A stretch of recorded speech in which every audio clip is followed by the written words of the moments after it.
हेल' लोगोफोर आं नोंथांमोनखौ आंनि HS स्टुडिअ इउटुब चेनेलाव बरायनानै लाबाय। दिनै आं नोंथांमोननि गेजेराव लानानै फैदों फेमास बुक एन्ड अथरनि सायाव टप 30नि मस्ट इम्पर्टेन्ट कुइसन एन्सार गोनांथार सोंथिनि फिननाय लोगोफोर नायनानै लाथार आनजादाव फैथावना।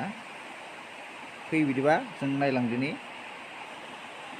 दानिया नाम्बार 1 सोंनायाव दङ बाय गुड्स डिक्री जिउ खौरां बिजाबनि लिरगिरिया सोर? अप्शन ए आव दङ APJ आब्दुल कालाम, बी नाम्बाराव दङ जवाहरलाल नेहरू, सी नाम्बार अपसनाव दङ महात्मा गान्धी, डी नाम्बार अपसनाव दङ कपिल देव। दाना फिननाया जागोन डी नाम्बार अपसना कपिल देव। फिननायखौ हायोबा अपसनाव खिन्थाहरजागोन लोगोफोर, जायफोर हायो बिथांमोना खिन्थाहर। दाना 2 नाम्बार सोंनाय द संग्स अफ इन्डिया बिजाबखौ सोर लिरदोंमोन? ए नाम्बार अपसन दङ सरोजिनी नायडू, बी नाम्बार अपसन दङ गीता मेहता, सी नाम्बार अपसन दङ प्रेम चंद, डी नाम्बार अपसन दङ सासेबो नङा। 2 नाम्बार अपसननिया फिननाया जागोन ए नाम्बार अपसना सरोजिनी नायडू लोगोफोर। 3 नाम्बार सोंनाय माय काउन्ट्रि माय लाइफआ सोर सासेनि जिउ खौरांनि बागै लिरनाय गावनि बिजाब? ए नाम्बार अपसन दङ सचिन तेन्दुलकार, बी नाम्बार अपसन दङ LK आडवाणी, सी नाम्बार अपसन दङ जवाहरलाल नेहरू, डी नाम्बार अपसन दङ महात्मा गान्धी। दाना फिननाया जागोन बी नाम्बार अपसना LK आडवाणी जागोन लोगोफोर। 4 number playing it's my way बिजाबा सोरनि गावनि बागै लिरनाय जिउ खौरां? ए नाम्बार अपसन दङ सचिन तेन्दुलकार, बी नाम्बार अपसन दङ अभिनव बिरेन्द्र, सी नाम्बार अपसन दङ कपिल देव, डी नाम्बार अपसन दङ सासेबो नङा। दाना 4 नाम्बार सोंनायनि फिननाया जागोन ए नाम्बार अपसना सचिन तेन्दुलकार जागोन लोगोफोर। 5 नाम्बार सोंनाय आथा लेखा 10टा पेज बिजाबखौ सोर लिरदोंमोन? ए नाम्बार अपसन दङ डक्टर मामनि रयसम गोस्वामी, बी नाम्बार अपसनाव दङ बेनुधर शर्मा, सी नाम्बार अपसन दङ भवेन्द्र सनाथ शइकिया, डी नाम्बार सानैबो नङा, सासेबो नङा जानांगौमोन नामा लोगोफोर बे। दाना फिननाया जागोन ए नाम्बार अपसना डक्टर मामनि रयसम गोस्वामी।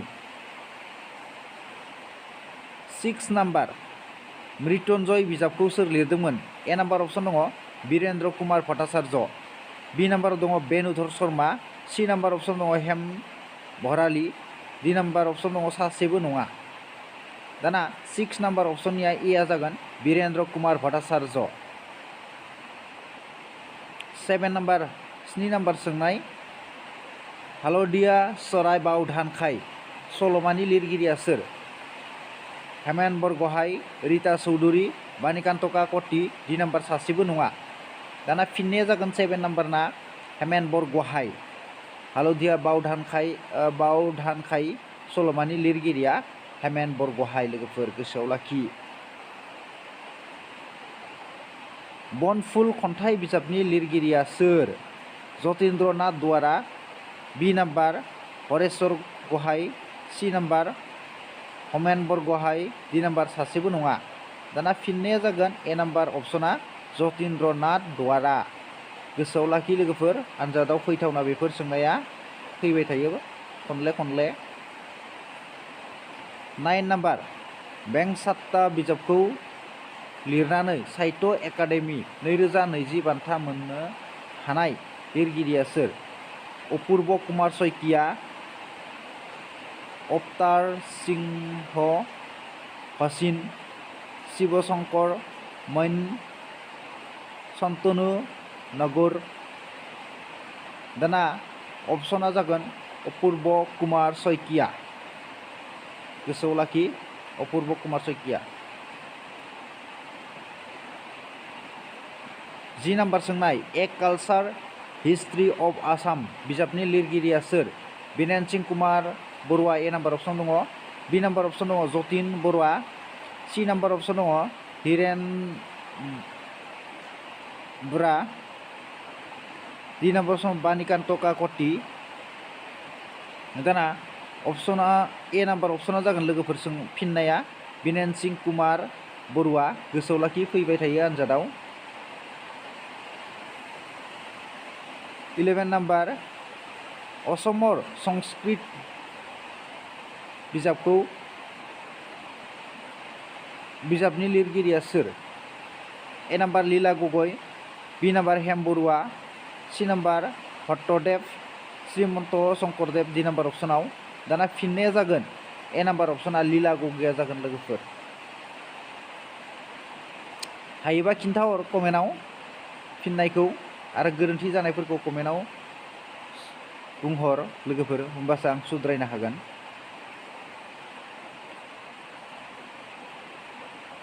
12 नाम्बार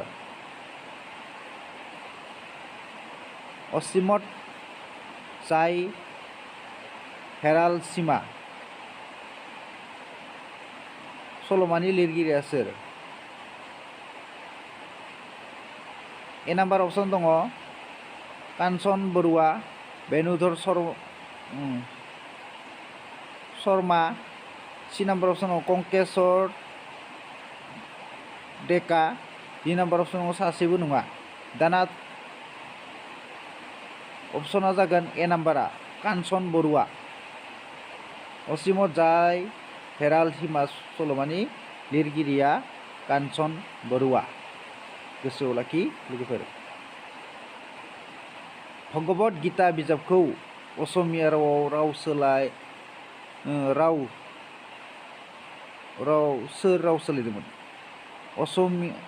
भगवत गीता बिजाबखौ असमिया रावाव सोर राव सोलायदोंमोन ए नाम्बार अपसन दङ भट्टदेव बी नाम्बार अपसन दङ मानस देव सी नाम्बाराव शंकरदेव डी नाम्बाराव माधव कन्दली दाना फिननाया जागोन भट्टदेव लोगोफोर गोसोआव लाखि 14 नाम्बार सोंनाय यात एखन आर्य आसिल सल'मा बिजाबनि लिरगिरिया सोर अनुराधा शर्मा पुजारी बी नाम्बाराव दङ अपूर्ण कुमार शइकिया सी नाम्बाराव दङ कल शइकिया डी नाम्बाराव सासेबो नङा दाना 14 नाम्बारा ए नाम्बारा जागोन अनुराधा शर्मा पुजारी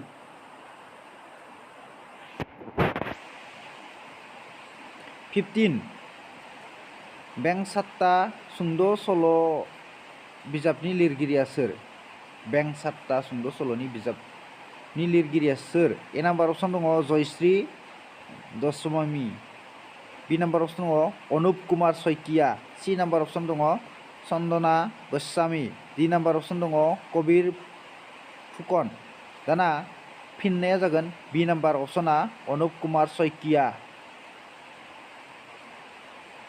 16 नाम्बार आमार लक संस्कृति बिजाबनि लिरगिरिया सोर ए नाम्बार अपसन दङ बिनेन सिं कुमार बरुवा बी नाम्बाराव दङ बिल्ला गगৈ सी नाम्बार अपसनाव दङ अतुल चन्द्र हाजरिका डी नाम्बाराव दङ कृष्णकान्त हन्दिगै दाना फिननाया जागोन लोगोफोर ए नाम्बार अपसना बिनेन सिं कुमार बरुवा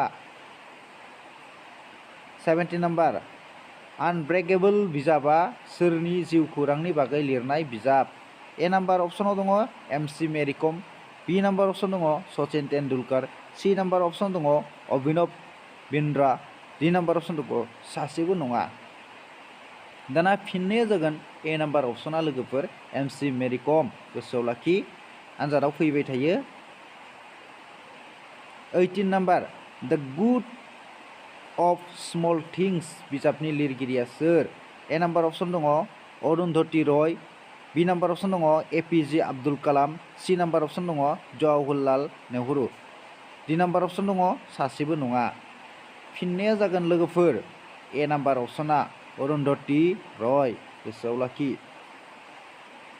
19 APJ आब्दुल कालामनि गावनि जिउ खौरांनि बागै लिरनाय बिजाबनि मुङा मा ए नाम्बार अपसनाव दङ wings of fire B number अपसन दङ टार्नी पॉइंट सी नाम्बार अपसन दङ गाइडिं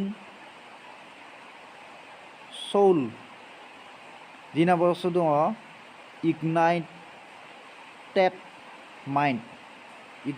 mind दाना फिननाया जागोन लोगोफोर A number अपसना wings of fire गोसोआव लाखि एपिजे आब्दुल कालामनि जिउ खौरांनि बागै लिरनाय बिजाबनि मुङा विंग्स अफ फायार मालाबा ओरैबो फैयो विंग्स अफ फायार बिजाबा सोरनि जिउ खौरांनि बागै लिरनाय बिदिबो फैगोन होमबाना एपिजे आब्दुल कालाम जागोन लोगोफोर फिननाया दा स्ट'री अफ माय एक्सपेरिमेन्ट उइथ ट्रुथ जिउ खौरां बिजाबखौ सोर लिरदोंमोन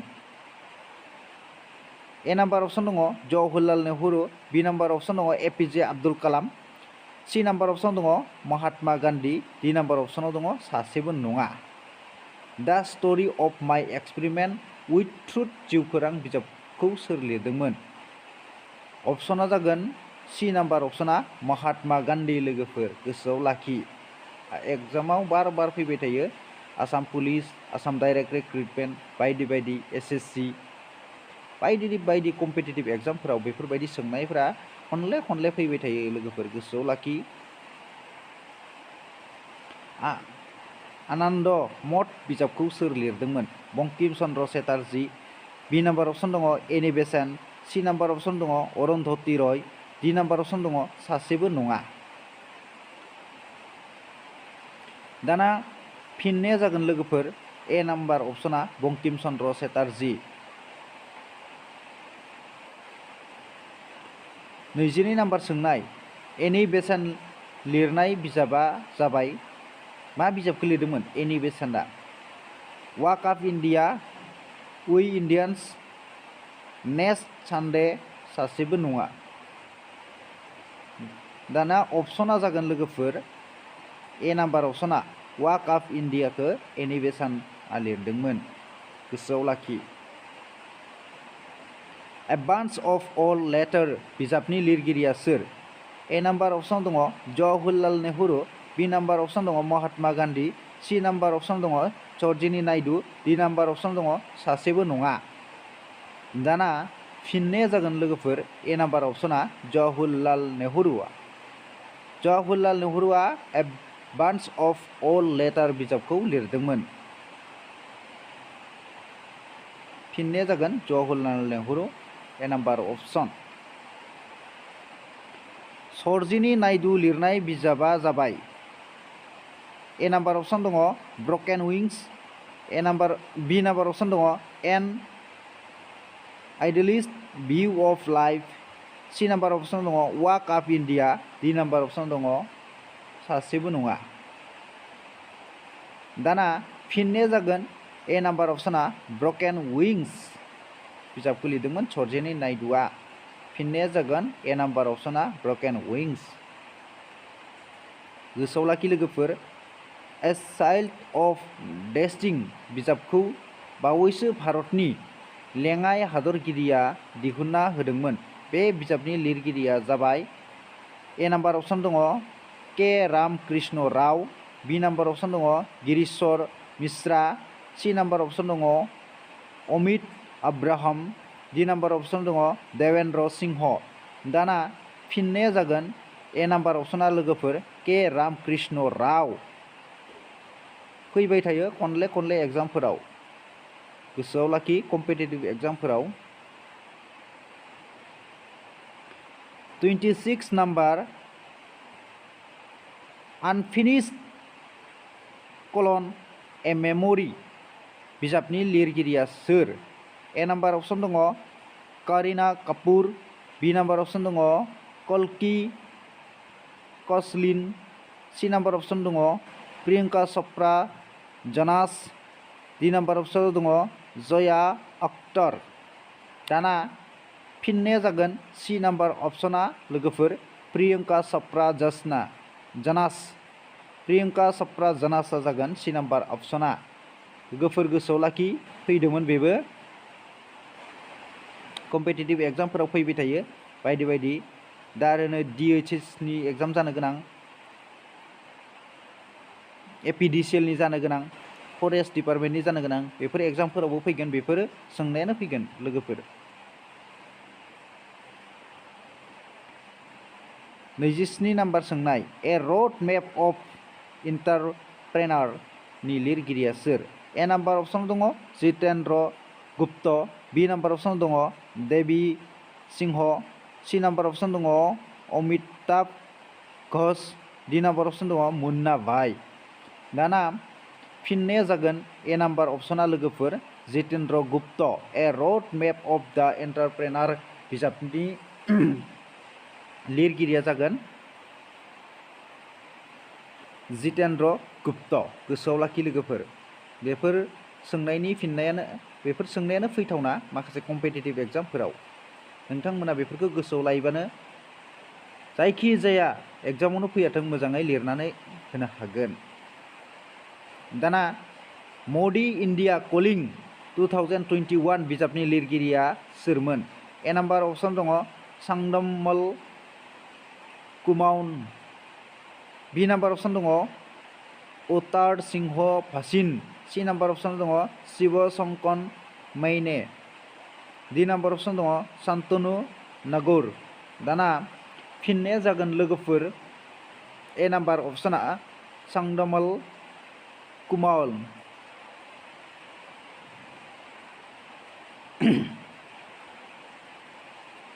29 Gautam Adani the man who changed India बिजाबनि लिरगिरिया सोर? गौतम आदानी द मेन हु चेन्जड इन्डिया बिजाबनि लिरगिरिया सोर होनदों?